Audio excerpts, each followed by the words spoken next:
Guys, कैसे हैं आप लोग? उम्मीद है खैरियत से होंगे। आज की वीडियो थोड़ी सी डिफरेंट होगी। आज की वीडियो में मैं चाह रहा था कि शेयर करूं अपनी जर्नी को कि how did I move from middle east to New Zealand, और उस मूवमेंट में और माइग्रेशन में कौन कौन से चैलेंजेस का मुझे सामना करना पड़ा, ताकि वो जो लोग अभी या पाकिस्तान, इंडिया या मिडिल ईस्ट में हैं और वो न्यूजीलैंड में मूव होने का सोच रहे हैं, तो वो भी उन चैलेंजेस को पहले से रेडी हो सकेंगे और अपनी जो जर्नी है उसको ज़्यादा स्मूथ बना सकेंगे। तो अगर आप मेरे चैनल पे नए हैं तो मैं चाहूँगा कि आप मेरे चैनल को अगर सब्सक्राइब कर लेंगे तो मेरी आने वाली वीडियोस भी देख सकेंगे। तो जनरली जो है वो मैं वीडियोस बनाता हूँ इमिग्रेशन पे या different pathways, migration to New Zealand including student visa and work visa. तो ये कुछ वीडियोस होंगी जिनके ऊपर मैं अपने बारे में और अपनी जर्नी को शेयर करना चाहूँगा ताकि दूसरे लोग भी मोटिवेट हो सकें। चलें वीडियो को शुरू करते हैं। तो जैसा कि आप लोगों को पता है कि मैं काफ़ी पिछले 2-3 महीने से वीडियोस बना रहा हूँ, और अपनी जर्नी के बारे में आज की वीडियो में मैं कुछ शेयर करूँगा जितना हो सकेगा। ज़ाहिर सी बात है कि सारी मैं उसको कवर नहीं कर सकूँगा, तो मे बी इसमें कपल ऑफ मोर वीडियोस में बनाऊँगा।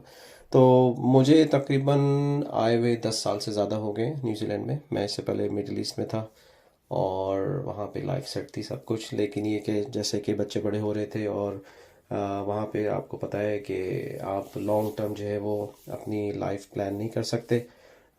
You can live there as long as you have work visa, job और बिजनेस। लेकिन अगर इन केस, इसलिए कि मैंने रिसेशन भी वहाँ पे देखा है 2008 का, जिसके अंदर जो है hundred and thousand of people की जो है वो जॉब्स लॉस्ट हुई थी।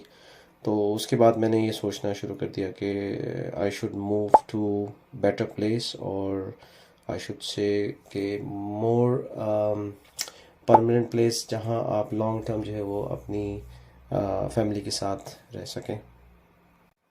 तो ये जर्नी स्टार्ट हुई है तकरीबन 2012 के अराउंड, स्टार्ट ऑफ 2012 आप कह सकते हैं।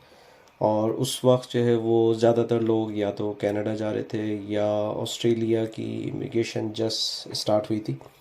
तो मैंने भी वैसे ही मेरे कुछ फ्रेंड थे जो कि कनाडा के लिए अप्लाई कर रहे थे स्किल माइग्रेशन, और मैंने भी उसी के लिए ही अप्लाई किया था। बट वो 2007 की बात है। 2012 जो है वो मैंने न्यूजीलैंड का इमिग्रेशन का प्रोसेस स्टार्ट किया था। तो उस ज़माने में कनाडा की जो स्किल माइग्रेशन का जो प्रोसेस था वो, उसमें आपकी एप्लीकेशन क्यू में जाती थी। तकरीबन 3 से 4 साल के बाद आपकी एप्लीकेशन मैच्योर होती थी। और अनफॉर्चुनेटली जब मेरी एप्लीकेशन मैच्योर होने के टाइम आया तो एक बैकलॉग आ चुका था, और जो कैनेडियन इमिग्रेशन थी उन्होंने सारी की सारी जो एप्लीकेशन थी वो कैंसिल कर दी थी। तकरीबन 350,000 एप्लीकेशन थी और उसमें मेरी भी एप्लीकेशन थी। तो मैंने एक तरह से आप कह सकते हैं कि मेरे 4 साल तकरीबन ज़ाया हो गए, और I was again at the point zero. तो उसके बाद जो है वो हमने सोचना शुरू किया कि और कौन सी अदर कंट्री ऑप्शन हो सकता है, तो जिसके अंदर ऑस्ट्रेलिया था। तो ऑस्ट्रेलिया के लिए जो है वो तैयारी शुरू कर दी, इंफॉर्मेशन वगैरह। तो मेरे साथ एक और भी मेरे फ्रेंड थे साथ में, तो हम दोनों ने जो है वो आइल्स की प्रिपरेशन जो है वो स्टार्ट कर दी। तो अनफॉर्चुनेटली मेरे आइल्स के मार्क्स थोड़े से कम थे, तो मैं एलिजिबल नहीं हो पा रहा था ऑस्ट्रेलियन इमिग्रेशन की जो क्राइटेरिया है। तो इत्तेफाक से जो है वो मैं अपने फ्रेंड के साथ एक जॉब कंसल्टेंट जो थे, सॉरी इमिग्रेशन कंसल्टेंट के पास हम गए। तो उसको अपनी मालूमात लेनी थी ऑस्ट्रेलिया के हवाले से। तो मैंने ऐसे ही उनसे पूछा कि इसलिए कि ऑस्ट्रेलिया के नेबरिंग कंट्री जो है वो न्यूजीलैंड है और ये भी इंग्लिश स्पीकिंग कंट्री है। तो मैंने ऐसे ही उससे जस्ट मालूमात के लिए, हासिल करने के लिए उससे पूछा कि भाई न्यूजीलैंड की इमिग्रेशन क्या ओपन है, स्किल माइग्रेशन। तो उसने कहा नहीं, न्यूजीलैंड की स्किल माइग्रेशन पहले होती थी बट अब जो है वो उन्होंने बंद की हुई है, तो वो तो कोई चांस नहीं है।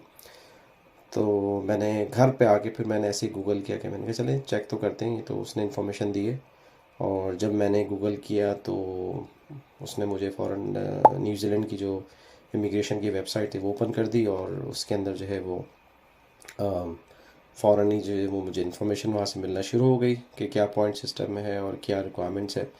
और मैं उसको पढ़ता चला गया। तकरीबन 1 से 1.5 घंटे के अंदर जो है वो मुझे पूरी पिक्चर क्लियर हो चुकी थी कि ऐसा कोई स्टोरी नहीं है, इमिग्रेशन है। और मेरे पॉइंट भी हो रहे थे उस वक्त जो पॉइंट सिस्टम था, जिसके अंदर जो है वो आपकी क्वालिफ़िकेशन और आपकी एक्सपीरियंस और आपकी एज के हवाले से।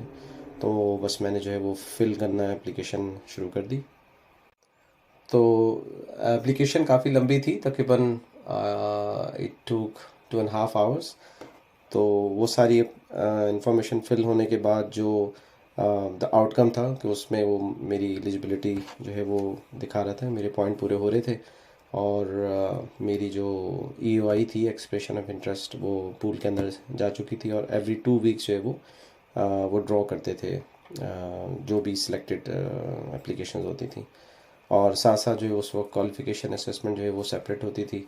तो वो भी आप जो है वो इंटरनेशनल क्वालिफ़िकेशन असेसमेंट वो आप साथ साथ करा सकते थे।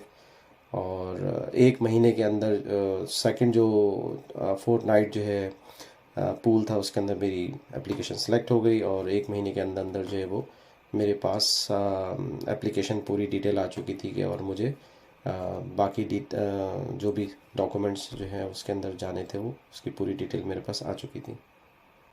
तो यहाँ से जो है वो जर्नी स्टार्ट हुई। और उसी में मैं थोड़ा सा और टाइम स्पेंड करता चला गया स्टेप बाय स्टेप। और वो सारी चीज़ें फुलफ़िल करते चले गए। उसके बाद मेडिकल और फिर केस ऑफिसर। तो ये एक ओवरव्यू था just start of the journey.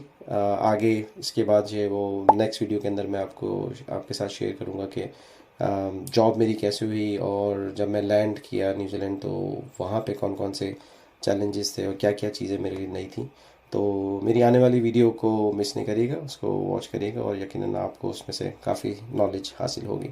चलें, इंशाल्लाह नेक्स्ट वीडियो में मुलाकात करते हैं। उम्मीद है कि आपको ये वीडियो पसंद आई होगी। तो अपने फ्रेंड्स एंड फैमिली के साथ शेयर करिएगा। Thank you.